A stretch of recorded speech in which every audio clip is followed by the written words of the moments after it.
Welcome back. আশা করছি আপনারা সকলেই ভালো আছেন। তো এই সকল ধরনের ভিডিওগুলো এডিটিং করার জন্য আমাদের একটি ভিডিও ক্লিপ প্রয়োজন হবে এবং এর পাশাপাশি একটি ব্যাকগ্রাউন্ড মিউজিক প্রয়োজন হবে, যেগুলো লিঙ্ক ভিডিও রেসোর্স দেওয়া থাকবে। এখান থেকে ডাউনলোড করবেন, তারপর আমরা আমাদের ফোন থেকে ক্যাপকাট অ্যাপ্লিকেশনটিকে ওপেন করব এবং এখান থেকে হচ্ছে আমরা ক্যাপকাট অ্যাপ্লিকেশনটিকে আপনি প্লে স্টোরে অ্যাভেলেবেল পেয়ে যাবেন।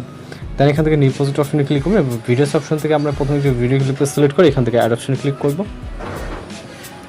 এরপর এখান থেকে চলে যাব ইন্ডিংয়ে। এরপর হচ্ছে এখান থেকে প্লাস এখানে চাপ দিবেন, দেওয়ার পর এখান থেকে আমরা ফটোস অপশন এবং এখান থেকে হচ্ছে আমাদের 10টির মতো পিকচার সিলেক্ট করতে হবে। এখানে আসার পর এখানে আপনি আপনার মতো করে গ্যালারি থেকে 10টির মতো পিকচার সিলেক্ট করে নেবেন। ওকে, তো আমরা জাস্ট এখান থেকে 10টি পিকচার সিলেক্ট করে অ্যাড অপশনে ক্লিক করব। এরপর যেহেতু এক একটি পিকচার এক এক রেশিও অর্থাৎ এক এক ফর্মেটে আছে, তো আমরা এটাকে জাস্ট এই ফর্মেট অনুযায়ী ফুল ফ্রেম করে নিব। ওকে, জাস্ট পিকচারে ক্লিক করবেন এবং ডিসপ্লে এখান থেকে যেটা যতটুকু প্রয়োজন মনে হয় আপনি চাইলে লেফট বা রাইট সাইডে কিন্তু এগুলোকে মুভ করে নিতে পারবেন। জাস্ট পিকচারগুলোকে ফুল ফ্রেম করে নিব এবং যেটা রাইট বা লেফট প্রয়োজন যেমনটা দেখতেছেন ঠিক একইভাবে আপনি আপনার কাজগুলো করে নিতে পারবেন। দেন আমরা চলে যাবো ভিডিও স্টার্ট পজিশনে মিউজিক অ্যাড করার জন্য অডিও, তারপর এক্সট্রাক্টেডে মিউজিকটাকে সিলেক্ট করে এখান থেকে ইম্পোর্ট সাউন্ডে ক্লিক করব। এরপর এখান থেকে হচ্ছে আমরা ফটোসের ডিউরেশন অ্যাড করব।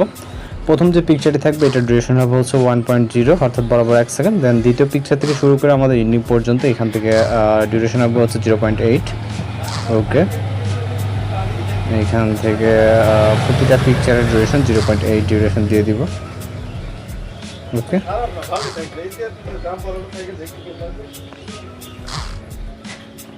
আশা করি এগুলো আপনারা খুব সহজে অ্যাডজাস্টমেন্ট করতে পারবেন। এছাড়া যদি আপনাদের কোথাও সমস্যা হয়ে থাকে সেক্ষেত্রে কিন্তু অবশ্যই কমেন্ট বক্সে জানাতে পারেন।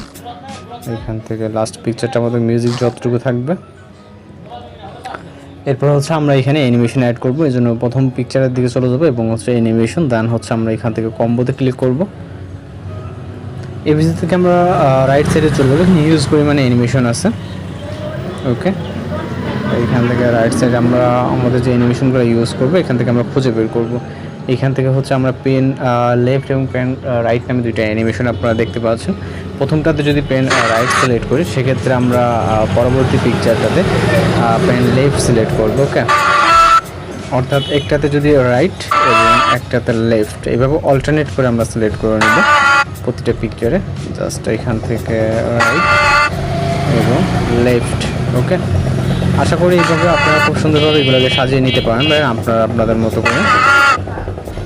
ওকে, জাস্ট দুটো বাকি আছে, একটাতে রাইট এবং একটাতে লেফট। টিকমার্কে ক্লিক করবেন। এরপর এখান থেকে আমরা ট্রানজিশন ইফেক্ট অ্যাড করবো, জন্য যে কোনো একটা বক্সে ক্লিক করবো, যে দুইটা ক্লিক মাঝখানে। দেন এখান থেকে হচ্ছে আমরা হিউজ পরিমাণে ট্রানজিশন দেখতে পাবো। রাইট সাইডে চলে যাবো, যাওয়ার পর এখান থেকে আমরা ব্ল্যাক ফেড বলে একটি ট্রানজিশন দেখতে পাবো এবং এটাকে আপনি একটু অলে ক্লিক করলে প্রতিটা ক্লিপে অ্যাড হয়ে যাবে।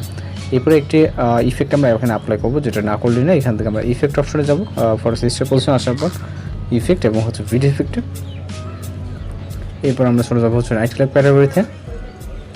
এখান থেকে হিউজ পরিমাণে ইফেক্ট আমরা দেখতে পাবো। থেকে কিছুটা নিচে আসলে স্টপ বলে একটি ইফেক্ট দেখতে পাবো, এটাকে সিলেক্ট করবো, যেটা খুবই কমন একটি ইফেক্ট। ইফেক্ট সিলেক্ট করে পিক অপশন। এরপর ইফেক্ট লেয়ারটাকে ভিডিও স্টার্ট থেকে ভিডিও এন্ডিং পর্যন্ত। দেন আমরা ভিডিওটি কমপ্লিট হয়ে গেলে এখান থেকে জাস্ট আমরা ভিডিওর রেজলিউশন 1000 থেকে এখান থেকে এক্সপোর্ট অপশনে ক্লিক করে আমাদের ভিডিওটি লোডিং সেভ হয়ে যাবে। তো এই ছিল আজকে এডিটিং টিউটোরিয়াল। দেখা হচ্ছে পরবর্তী কোনো ভিডিওতে। ভালো থাকবেন, সুস্থ থাকবেন।